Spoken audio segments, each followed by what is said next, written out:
bonjour à tous les deux. Merci d'avoir accepté notre invitation. Alors, vous lancez tous les deux aujourd'hui un nouveau fonds pour venir en aide aux agriculteurs. Évidemment, la question c'est concrètement, qu'est-ce que c'est? À quoi va servir ce fonds?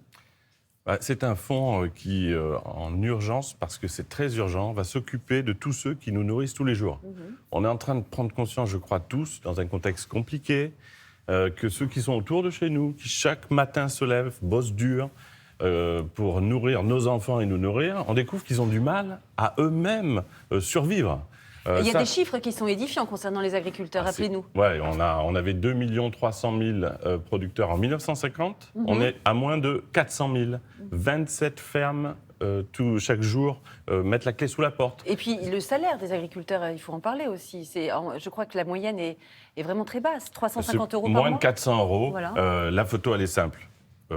Les gens qui nous nourrissent n'arrivent plus à survivre. Si demain, ils disparaissent à ce rythme, comment on va faire, nous, pour trouver de la nourriture proche de chez nous? Si on attend qu'elle vienne du bout du monde dans le contexte actuel, ça risque d'être un peu compliqué. Voilà comment, et Lucie a rejoint ce mouvement, on co-préside ce fonds, le fonds de soutien aux producteurs. C'est un patrimoine unique, il faut qu'on le préserve et on est en train de tout faire pour y arriver. Lucie, qui va financer ce fonds? D'où vient justement cet argent qui va aider les agriculteurs? L'idée, c'est de réunir un maximum de monde dans le fonds de soutien aux producteurs. Nicolas l'a dit, on ne veut plus accepter ça. Et donc, qu'on soit citoyen, consommateur, entrepreneur, entreprise, qu'on ait envie de devenir mécène, qu'on ait envie d'aller rencontrer nos producteurs. L'idée, c'est de coordonner nos actions et autour de 2 grandes verticales pour le fonds. D'abord, les aides d'urgence. En fait, comme Nicolas le disait, il faut qu'ils puissent se nourrir au quotidien, il faut qu'ils puissent continuer à vivre, nos agriculteurs. Donc ça, c'est des aides personnelles aux agriculteurs? Tout à fait, ça va être des aides d'urgence, des prêts à taux zéro. Il y a un tracteur qui tombe en panne. Comment est-ce qu'en fait, certains n'ont juste pas l'argent pour le réparer et derrière, c'est toute l'exploitation qui va être en péril. Le deuxième gros fonds, c'est on sait que notre agriculture, elle a besoin de transitionner vers une agriculture plus durable. Il y a la planète aussi qui a besoin de nous. Et donc, la deuxième verticale, c'est vraiment une aide à la transition pour permettre de prendre soin de notre biodiversité et de notre planète. Et dites-moi, comment vous allez procéder concrètement pour distribuer cet argent? Parce que si les fonds, ils vont venir d'où en fait? Ils vont venir peut-être potentiellement de nous, les consommateurs, mais aussi, j'imagine, des gens qui ont beaucoup plus d'argent que nous, non? Tout à fait. L'idée, c'est de combiner tout ça. Il y a déjà des fonds qui ont été ramenés dans le fonds de soutien aux producteurs. C'est qu'il patron aussi verse une partie de son bénéfice. Et l'idée, c'est de se dire comment est-ce qu'on réunit un maximum de monde pour financer des projets qui vont nous permettre à la fois de soutenir nos agriculteurs et puis de transitionner. Parce que ça, c'est important de le dire. C'est pas simplement le monde agroalimentaire qui finance. Il y a eu beaucoup, là, il y a eu plus d'1 million d'euros déjà rassemblés. Mais vous vendez, je sais pas, des ordinateurs. Si à un moment donné, ceux qui achètent les ordinateurs ont du mal à se nourrir, ça va être très relatif de se poser la question de savoir si on achète ou pas un ordinateur. Donc l'ensemble du monde économique dépend d'une chose, que chaque matin, à midi et le soir, on puisse se nourrir. Les produits sont autour de chez nous, c'est un patrimoine précieux, il faut protéger les producteurs, ils le méritent, ils bossent dur.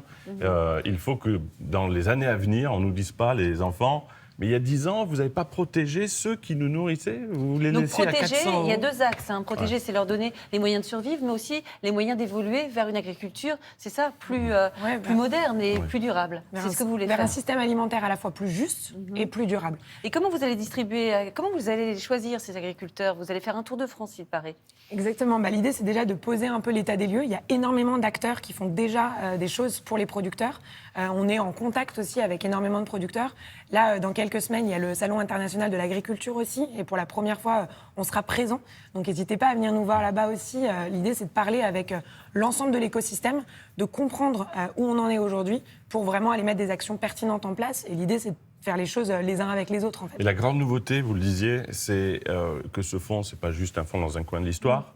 Nous, consommateurs et citoyens, on a une capacité dans nos régions à faire remonter une information. J'ai mon voisin, je le vois, il bosse tous les jours, il s'en sort pas. Il y a une pudeur chez les producteurs qui fait que dans l'anonymat d'une soirée, ils s'arrêtent sans le dire à personne. On les voit rarement manifester. Donc ça, c'est plus possible. Oui, parce qu'hier, ils étaient 2000 agriculteurs, justement, qui dénonçaient, entre autres, les mesures contraignantes du gouvernement. Et ce qu'ils reprochent notamment au gouvernement, c'est justement l'interdiction de certains pesticides, sans proposition par ailleurs d'alternative.